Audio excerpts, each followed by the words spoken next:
जोरदार इनका स्वागत करें। बहुत अच्छे व्यक्ति हैं, नेक इंसान है, अच्छा इनका व्यवहार है जो हमारे बीच में हम क्या दिल से स्वागत करते हैं। हमारे जो गांगुली साहब है वजीर जी, बड़े सेवा स्वभाव के आदमी हैं। मैं एक आप 25 साल से पार्टी का कार्यकर्ता बनकर काम किया। जो भी पार्टी ने ड्यूटी लगाई, इकट्ठे करने की बात हो, चाहे कोई पैदल यात्रा निकालने की बात हो, और 10 साल में पार्टी पक्ष में रही। हमने उपासा का 8वीं छोटा भाई पूरी में दर्ज मेरे ऊपर हुए थे, चौटाला के जबड़े में फंस गया था मावी वजीर जी। मेरी इतनी पिटाई करी और थानेदार, डीएसपी, एडीएम और मौके के सारे ने जो आप व्यापारी की हत्या हुई है उसके लिए हमने संघर्ष किया था। अगर आप माफी की जिंदाबाद जिंदाबाद। साथियों, इन्होंने मुख्यमंत्री बदला तो क्या हुआ, लोकसभा की 5 सीटें चली गई। लोकसभा चुनाव के बाद इन्होंने अपना प्रदेश अध्यक्ष बदला है तो हरियाणा से भाजपा की सरकार चली जाएगी। साथियों, नोट कर लें आप। साथियों, मैं आप सभी को सोनीपत लोकसभा से श्री सतपाल ब्रह्मचारी 36 बिरादरी के प्रत्याशी थे, जनता की आवाज पर बनाए गए थे। उनको विजयी बनाने पर आपके मतों द्वारा, आपके संघर्ष द्वारा, महावीर कंप्यूटर जी की मेहनत और इनकी टीम के द्वारा उनको आप सबने सांसद बनाया था। उसके लिए मैं बड़ी सभा में आप सभी का धन्यवाद करता हूं, हार्दिक स्वागत करता हूं, अभिनंदन करता हूं। साथियों, मैं एक बात और बता देना चाहता हूं आपको, क्योंकि हमारे हरियाणा के मुख्यमंत्री नायब सैनी जी केवल और केवल घोषणा मंत्री हैं। ये जो एक 3-4 दिन पहले एक सिगुफा छोड़ा था, वह 1 लाख प्लस कर्मचारियों को नियमित करेंगे। बहुत से कर्मचारी साथी नहीं जानते, ना ही जनता जानती है। जो हरियाणा कौशल के अंदर नौकरी कर रहा भाई कर्मचारी, उसकी तनख्वाह पर 18% जीएसटी लाके बेरा किसे ने 18% जीएसटी है हरियाणा कौशल रोजगार के कर्मचारियों के ऊपर। जिसके ऊपर जीएसटी लग गया, क्या वो सरकार का हिस्सा हो सकता है? कभी भी नहीं हो सकता। अगर उस पर 18% जीएसटी ना लगता तो वे बेशक भले कांग्रेस पार्टी को वोट मत देना। बड़ी सभा में मन से संबोधन कर रहा हूं मैं इस बात का।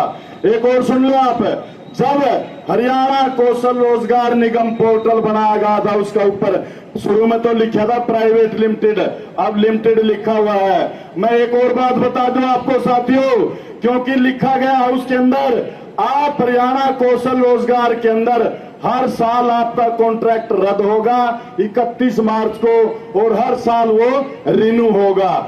जब तक जिसका एक्सपीरियंस नहीं बनेगा वो रेगुलर नहीं हो सकता। एक और बात बताऊंगा मैं आपको, सबसे बड़ी, जब इनकी ज्वाइनिंग होती है, हरियाणा सरकार उस कर्मचारी से लिखवा लेती है कि आप रेगुलर होने के लिए, पक्का होने के लिए आप कोर्ट में नहीं जा सकते। साथियों, मैं आप सभी से पूछना चाहता हूं, भाई आप नियमित कैसे होगे? ये लिखा है उसके अंदर, अगर ना लिख रखा तो भाई हम आपके चोर हैं। मैं पुनः आप सभी से अपील करता हूं, मेरे बड़े भाई महावीर कंप्यूटर जी ने श्री सतपाल ब्रह्मचारी जी को जिताने में जो सहयोग किया है, और मैं आप सबके सामने आश्वस्त भी करता हूं, जो भाई साहब जी ने जो भी मदद की है इनकी टीम के द्वारा, मतों के द्वारा, हम पूर्ण रूप से पूरी पैरवी करेंगे। भाग्य भी काम करता है, क्योंकि एक चीज लिखी है उसके अंदर, भाई राहुल गांधी जी जो हमारे माननीय सांसद भी हैं आज और पूर्व राष्ट्रीय अध्यक्ष हैं, उन्होंने कहा था कि भाई जैसे ही लोकसभा के अंदर सर्वे के आधार पर टिकट दिए गए, विधानसभा में भी सर्वे के आधार पर टिकट दिया जाएगा। मैं बहुत बड़ा दिल मानता हूं महावीर कंप्यूटर जी का। बड़े भाई ने चंद शब्दों में 1 सेकंड लगाई, भाई जिसको भी उठा साहब टिकट दे करके भेजेंगे, मैं उनको जिताने का काम करूंगा। बहुत बड़ी बात है, इसके लिए मैं बधाई देता हूं बड़े भाई को, इनका इतना बड़ा हृदय है। साथियों, टिकट मिलेगी 100% सर्वे के आधार पर, 100% सर्वे के आधार पर टिकट मिलेगी। बहुत से नेता कहते हैं कि भाई मैं वहां जाकर के टिकट ले आऊंगा, ऐसा कुछ नहीं है। सर्वे के आधार पर टिकट देने जा रही है कांग्रेस पार्टी, क्योंकि कांग्रेस पार्टी ये निर्णय इसलिए लिया कि भाई हरियाणा की जनता पूर्ण रूप से प्रताड़ित है हरियाणा सरकार, भाजपा की सरकार के द्वारा। साथियों, आपने एक बात और बतानी है जनता में, फील्ड में जाकर के, कि भाई जो कौशल रोजगार है केवल और केवल सबसे बड़ा हिंदुस्तान का सबसे बड़ा भ्रष्टाचार है ये, क्योंकि इसकी ना तो कोई मेरिट होती, ना ही इसकी कोई लिस्ट लगती है। केवल मोबाइल पर मैसेज आता है, मोबाइल पे मैसेज उसके यहाँ जाता है जो इनका अपना आदमी है, और कोई किसी के यहाँ नहीं जाता। नोट कर लें आप इस बात को। और जीएसटी लगता है, इस बात को बताना है 18% कौशल रोजगार की सैलरी पे। लिखा गया है कि भाई आप पक्के होने के लिए कोर्ट में नहीं जा सकते। ज्यादा बार बार रिपीट करना भी अच्छा नहीं है। मैं आप सभी से पुनः अपील करता हूं, हरियाणा के अंदर माननीय पूर्व मुख्यमंत्री चौधरी भूपेंद्र सिंह हुड्डा जी को हम 1 अक्टूबर को मतों के अधिकार से और 4 अक्टूबर को वोटों की गिनती के आधार पर जल्दी हरियाणा प्रदेश का मुख्यमंत्री बना देंगे।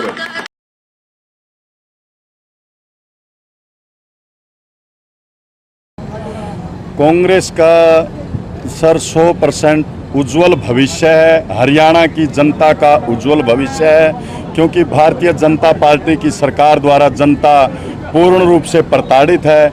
क्योंकि अगर सरकार, हरियाणा सरकार समय रहते लोकसभा चुनाव से पहले मुख्यमंत्री कौन बदलता है, जो फेल हो जाती है सरकारें, उन्होंने अपना परिचय दिया है मुख्यमंत्री बदल के कि भाई हम फेल हैं और हरियाणा की जनता का हम देख रेख नहीं कर सकते। इसलिए तो भारतीय जनता पार्टी पूर्ण रूप से विफल रही है। और हरियाणा की जनता 1 अक्टूबर 2024 को चुनाव है, उस चुनाव के अंदर कांग्रेस पार्टी की सरकार बनाने जा रही है। और उस समय जैसे ही सरकार बनेगी 4 तारीख को नतीजे घोषित होंगे। हमारे माननीय पूर्व मुख्यमंत्री चौधरी भूपेंद्र सिंह हुड्डा जी 4 अक्टूबर को हरियाणा के वर्तमान मुख्यमंत्री बन जाएंगे। 100% निरस्त है वह, क्योंकि अगर वो सही होती तो उनके लिए नोटिफिकेशन जारी करते। वो केवल इसलिए उन्होंने जुमला फेंका, जैसे माननीय मोदी जी फेंकते आए हैं उसी के आधार पर फेंका था। अगर उन्होंने ये घोषणा लागू करनी होती तो समय पर चुनाव करवाते। असमय पर चुनाव कौन करवाता है? जो असफल सरकारें होती हैं। अगर सफल सरकार होती तो समय पर चुनाव होता है, इसमें कोई दो राय नहीं है। और सफल होती तो मैं इसीलिए कहना चाहता हूं आपको, ये नोटिफिकेशन जारी करके कर्मचारियों का भला करती। आज तक की सबसे भ्रष्ट सरकार है, आज तक की सबसे असफल सरकार अगर है तो भारतीय जनता पार्टी की सरकार। हरियाणा के अंदर कांग्रेस पार्टी आज 1 महीना पहले नहीं, 6 महीने पहले से ही पूर्ण रूप से तैयार थी, चाहे आज चुनाव हो जाए चाहे 6 महीने हो। और एक और बात बता दूं आपको, जो 1 महीना पहले चुनाव करवाने का सिर्फ और सिर्फ एक ही कारण है, हमारे हरियाणा के ही नहीं हिंदुस्तान के युवा सम्राट भाई दीपेंद्र सिंह हुड्डा भाजपा से हरियाणा मांगे हिसाब की रथ यात्रा को, पैदल यात्रा को बंद करने के लिए ही 1 महीना पहले चुनाव करवाए गए हैं। अगर बीजेपी सरकार को हिसाब मांगना था तो वो 10 साल से सत्ता में है, उस समय मांगती। अगर कांग्रेस ने भ्रष्टाचार किया होता तो, क्योंकि भ्रष्टाचारी सरकार भारतीय जनता पार्टी है, इसलिए हरियाणा के भावी मुख्यमंत्री मैं दीपेंद्र हुड्डा जी को भी बोल सकता हूं, इसलिए वो आज हिसाब मांग रहे, क्योंकि भारतीय जनता पार्टी में पूर्ण रूप से भ्रष्टाचार हुआ है। कांग्रेस पार्टी के अंदर ज्यादा टिकटार्थियों का लाइन में होना ये सौभाग्य की बात है। हर कोई चाहता है कि मैं कांग्रेस पार्टी में आकर के हरियाणा की जनता की सेवा करूं। टिकट तो एक ही व्यक्ति को मिलना है, लेकिन टिकट हमने कहा कि भाई हम आपके उज्जवल भविष्य के लिए शुभकामनाएं देता हूं, और आने वाले समय में जिस भी भाई को टिकट मिलेगा हम उसको जिता करके विधानसभा में भेजने का काम श्री सतपाल ब्रह्मचारी जी करेंगे। और जो पुराने कार्यकर्ता हैं उनके मान सम्मान को कभी भी कम नहीं होने दिया जाएगा। केवल एक विधायक का पद ही नहीं है, और भी बहुत सारे पद हैं, उनसे भी उन पदों को नवाजा जा सकता है। मैं पैरवी करूंगा जो हरियाणा इसका कांग्रेस पार्टी का शीर्ष नेतृत्व आदेश दे करके टिकटार्थी को भेजेगा।